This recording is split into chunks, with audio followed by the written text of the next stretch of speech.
Throughout history, the West has taken the lead in modernization, assuming other nations should follow suit. Three key presumptions about modernization emerged. First, modernization equaled progress, with falling behind leaving nations vulnerable to aggression. This became the so-called iron rule of modernization. Second, modernization was seen as synonymous with westernization, and learning how to achieve modernization meant learning from the West. Third, achieving modernization required dismantling tradition. Traditional Western culture has a strong connection to rationality and scientific revolution, yet the West practiced colonial expansion and imperialism on its path to modernization. Meanwhile, in Chinese history, despite numerous wars, why has peace always been given top priority?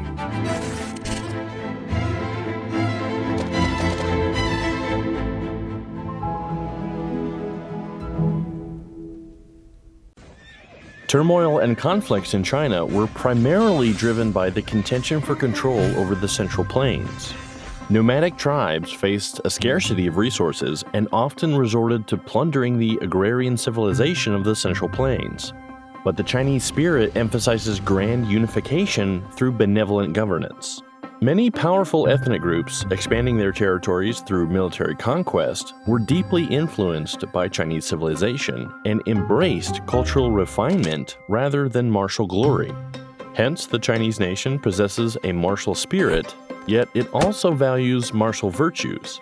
If we can deter invasion, there is no need for excessive casualties. Furthermore, Chinese civilization primarily relied on agrarian practices.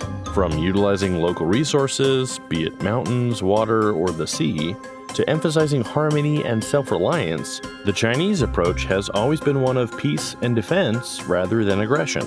Even in times of conflict, the idea of winning without fighting prevailed. The Chinese nation is not inherently aggressive. Look no further than the Great Wall, a testament to the aversion to warfare in Chinese culture. Generations of Chinese people dedicated their manpower and resources to construct this monumental barrier, showcasing their commitment to peace. Another example is the practice of heqing, where successive Chinese rulers utilized political marriages to manage ethnic relations and resolve conflicts. Unlike the Western world's exclusive emphasis on a single god or ethnicity, China's history is characterized by the coexistence of Confucianism, Buddhism, and Taoism.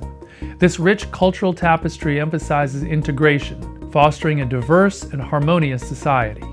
Chinese modernization pursues peaceful development, dispelling the notion that modernization inevitably leads to war and expansion.